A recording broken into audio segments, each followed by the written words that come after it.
మీ పిల్లల డాక్టర్ కళ డబ్బు వల్ల ఆగిపోవద్దు. కేవలం 18 లక్షల నుంచి ఎంబీబీఎస్ విదేశాల్లో. ప్రస్తుతం మనతో పాటు ప్రముఖ ఆధ్యాత్మికవేత్త, జ్యోతిష్య వాస్తు పండితులు, లలితాదేవి ఉపాసకులు బ్రహ్మశ్రీ నానాజీ పట్నాయక్ గారు ఉన్నారు. గురుగారితో మాట్లాడుతారు. నమస్తే గురుగారు. శ్రీమాత్రే నమః. గురుగారు, మిథున రాశి వాళ్ళకి ఈ ఆగస్ట్ మాసం ఎలాంటి శుభవార్తలు ఉన్నాయి? ఏ విషయాల్లో వీళ్ళు ఎక్కువ జాగ్రత్తలు తీసుకోవాలంటారు? మిథునం వారు కనుక చూసుకుంటే ప్రస్తుతం వీళ్ళకి లగ్నంలో బుధుడు ఉంటూ, ఈ బుధుడు 5వ తేదీ నుంచి 2వ స్థానంలోకి మారిపోతాడు. సో 2వ భావంలో ఒక 3 గ్రహాలు ఉండడం ఒక రకంగా పొటెన్షియల్ పెరుగుతుంది అక్కడ 2వ స్థానం. అండ్ లగ్నంలో కుజుడు వస్తున్నాడు, 3లో కేతువు 15, 16 తేదీ నుంచి రవి కేతువుతో కలుస్తాడు. అండ్ మెయిన్గా వీళ్ళకి 4వ స్థానంలో వ్యయాధిపతి, పంచమాధిపతి శుక్రుడు నీచ, భాగ్యంలో రాహు, దశమంలో వక్రించిన శని.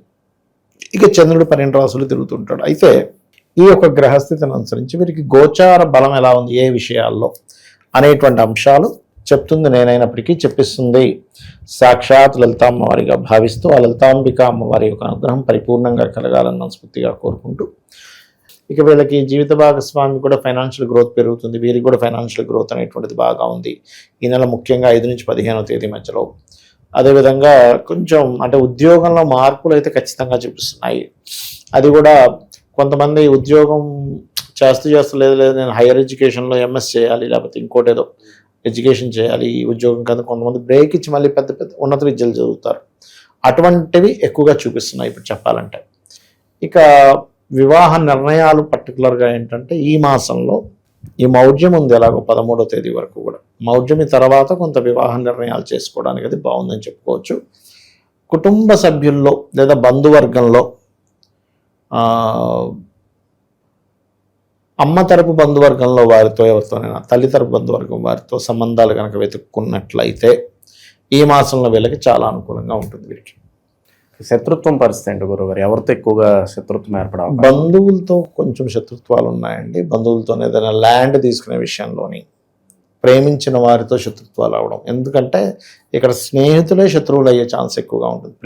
ఇన్ని రోజులు ప్రేమగా ఉంటూ అసలు నువ్వంటే నాకు ఇష్టం అని విపరీతంగా ఇది ఉండే వాళ్ళే శత్రువులు అయ్యే ఛాన్సెస్ ఉన్నాయి ఈ టైంలో. ఇక్కడ ఎప్పుడైతే ఈ రాశిలో బుధుడు ఉంటూ కుజుడు వస్తున్నాడో, కొంచెం ఆల్రెడీ హెల్త్ ఇబ్బంది పడుతున్న వాళ్ళు ఫస్ట్ వీక్ కాస్త జాగ్రత్తగా ఉండాలండి. ఫస్ట్ వీక్ ఎందుకంటే ఇది బాడీ పెయిన్స్, లేకపోతే బ్యాక్ పెయిన్స్, స్ట్రెస్ అంటుంటాను సార్, ఇలాంటివి కొంచెం వీళ్ళకు ఉంది. ఫస్ట్ వీక్ పర్టికులర్గా ఒక 5వ తేదీ వరకు కొంచెం జాగ్రత్తగా ఉండాలి. 5వ తేదీ తర్వాత నార్మల్ అయిపోతుంది మళ్ళీ వీరికి. అయితే దీనికి మరి ఏమిటి పరిహారం? ఇప్పుడు ఒకటి చెప్పేసాం, దాని పరిహారం కూడా చెప్పాలి కదా. కుజ బుధ గ్రహాల దగ్గర దీపారాధన, గోవులకి క్యారెట్స్, గోంగూర తినిపిస్తే ఈ దోషం పోతుంది. ఫైనాన్షియల్గా అయితే చాలా బాగుంది, ఎందుకంటే 2 గ్రహాలు ఆల్రెడీ జీవాత్మ సంయోగంలో ఉన్నాడు, మళ్ళీ బుధుడు వచ్చి చేరుతున్నాడు. కాబట్టి 5వ తేదీ నుంచి 15వ తేదీ వరకు ఫైనాన్షియల్గా రావాల్సిన డబ్బు, ఎవరి దగ్గర నుంచి ధనం రావాలి, అది కనుక ప్రయత్నం చేసినట్లయితే వీళ్ళకి ఆ ధనం వస్తుంది. ఇక 3లో కేతు ఉంటూ రవి కూడా వెళ్తున్నాడు కాబట్టి కొన్ని విషయాల్లో, కొన్ని కమ్యూనికేషన్స్ విషయంలో కొంత ఈగో క్లాషెస్ వస్తాయి, అది కొద్దిగా చూసుకోవాలి. 4లో శుక్రుడు నీచంలో ఉన్నాడు కాబట్టి ఇక్కడ కొంత ప్రేమ వ్యవహారాలు కొంచెం సఫలీకృతం అవ్వకపోవడం కావచ్చు. వాహనం మీద వెళ్ళేటప్పుడు జాగ్రత్తగా వెళ్ళాలి వీరు. వాహనం మీద వెళ్ళేటప్పుడు, గృహ నిర్మాణం చేసేటప్పుడు, ఏదైనా వస్త్రాలు, ఆభరణాలు కొనుగోలు చేసేటప్పుడు చాలా కాస్ట్లీ ఐటమ్స్ అని కొనుక్కుంటే అది ఒక్కోసారి డూప్లికేట్ అవుతుంది.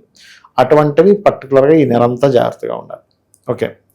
ఇక అదేవిధంగా వీళ్ళ సంతానాన్ని విదేశాలకు పంపించాలనేటువంటి ప్రయత్నంలో సరైన నిర్ణయం కాదని 1కి 4 సార్లు ఆలోచించుకొని నిర్ణయం తీసుకోండి.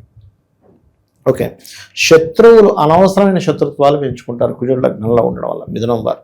కాబట్టి ఏంటంటే నేను అనవసరంగా శత్రుత్వాలు పెంచుకుంటున్నాను, అనవసరం వాటిలోకి ఎంటర్ అయ్యి, ఒక్కోసారి ఎలా ఉంటుందంటే రోడ్డు మీద వెళ్తూ ఉంటాం, ఏదో గొడవ జరుగుతుంది, మనం వెళ్ళి ఎంటర్ అవుతాం. ఆ గొడవలో మనం ఇన్వాల్వ్ అయ్యి, అసలు మనకు సంబంధం లేని గొడవలకు మనం వెళ్ళి ఇన్వాల్వ్ అయ్యి మనకు గొడవ కనెక్ట్ అయిపోద్ది అక్కడ. అది పోలీస్ స్టేషన్ అనో లేకపోతే ఇంకోటనో అవుతూ ఉంటుంది. కాబట్టి ఇది మనకు అనవసరము, ఇది ఇంతవరకు వదిలేయడం కరెక్ట్ అనుకునే వదలడం కరెక్ట్. ఎందుకంటే మిథునం వారికి కుజుడు పూర్వజన్మ కర్మకారకుడు.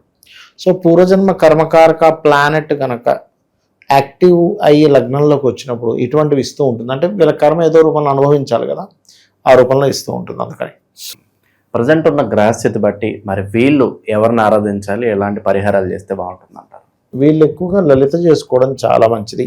లలిత మరియు అదేవిధంగా నరసింహస్వామి యొక్క ఆరాధన, కరావలంబ స్తోత్రం చేసుకోవడం చాలా చాలా మంచిది వీరికి.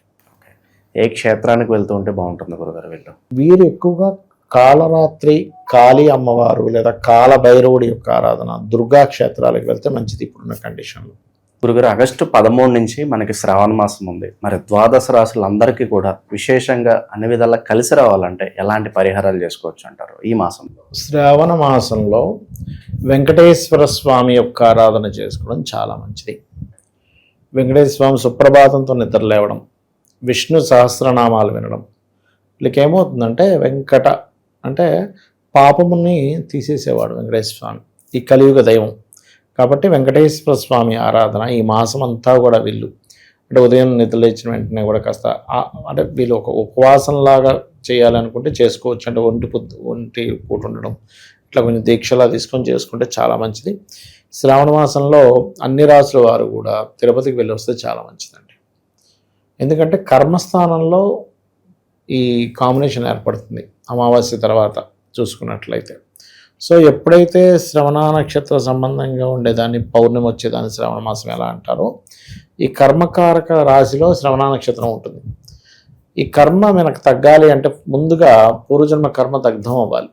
పూర్వజన్మ దగ్ధం అయ్యేటువంటి వాటిలో కొన్ని విధానాలు, ఈ కలియుగంలో వెంకటేశ్వర స్వామిని ఆరాధించడము, లలిత చదువుకోవడము, సూర్య నమస్కారాలు చేసుకోవడం, అంటే సూర్య ఆరాధన చేయడము, లేకపోతే ఏదైనా క్షేత్రానికి వెళ్ళి అక్కడ ఏదైనా సేవ చేయడం చేస్తూ ఉండాలి. ఇవే ముఖ్యంగా చెప్పాలంటే. అయితే ఇది కేవలం చాలామంది ఏమనుకుంటారంటే శ్రవణ నక్షత్రం వాళ్ళకి మాత్రమే పనిచేస్తుంది అనుకుంటారు. అలా ఏం లేదు, అందరికీ కూడా ఈ యొక్క ఫలితం అనేటువంటిది వస్తుంది, అందులో ఎటువంటి సందేహం లేదు. ఇంకా వీలైతే కనుక శివాలయం ఏదైనా ఉన్నట్లయితే శివుడికి పాలతో అభిషేకం చేసి వెంకటేశ్వర స్వామి ఆరాధన చేసినట్లయితే కూడా చాలా బాగుంటుంది. మనకి గోశాలకు వెళ్ళి గోవులకి బెల్లము పదార్థాన్ని తినిపించడము చాలా మంచి ఫలితాలు ఇస్తుంది శ్రావణ మాసంలో. అండ్ అదేవిధంగా మనకి సర్వసాధారణంగా ఏంటంటే తులసి మరియు పుష్పాలతో వెంకటేశ్వర స్వామిని అర్చిస్తే చాలా మంచిది ఈ మాసంలో. చాలామంది ఏం చేస్తుంటారంటే ఈ శ్రావణ మాసంలో వెంకటేశ్వర స్వామి యొక్క ఆరాధనతో పాటు ఈ 30 రోజులు కూడా తులసి మొక్క దగ్గర దీపారాధన చేస్తారు. దీనివల్ల కలిగే ఫలితాలు ఏంటంటే రోగ భయము నశిస్తుంది. శ్రావణ మాసంలో ఇంకా చెప్పాలంటే నదిలో దీపాలు వదలడం మంచిది. మరియు అదేవిధంగా బియ్యపు పిండి ఉంటుంది, బియ్యపు పిండితో ఒత్తులు అంటే బియ్యపు పిండితో మన కుందుల్లా తయారు చేసి వాటిలో దీపాలు పెడతారు శ్రావణ మాసంలో ప్రత్యేకంగా. అవి కూడా చాలా మంచి ఫలితాలు ఇస్తుంది. అందులో కొంతమంది నెయ్యిని వేసి నెయ్యితో దీపం పెట్టడం చేసినప్పుడు ఏమవుతుందంటే శ్రావణ మాసంలో చేసే ఈ కార్యక్రమం వల్ల ఉద్యోగ సంబంధించిన విషయంలో కొత్త ఉద్యోగ అవకాశాలు వస్తాయి నెయ్యితో దీపం పెట్టడం వల్ల అని చెప్పి అంటూ ఉంటారు. ఒకవేళ ఉద్యోగంలో చాలా ఇబ్బంది ఉందనుకునేటువంటి వారు ఓం మాణిక్యం ఒకటాకార జానుద్వై విరాజితాయ నమః, మళ్ళీ ఓం నమో వెంకటేశాయ్, ఇది కలుపుకొని చేసుకుంటే ఇంకా బాగుంటుంది. మంచి విశ్లేషణ అందించారు. ధన్యవాదాలు గురుగారు. శ్రీమాత్రే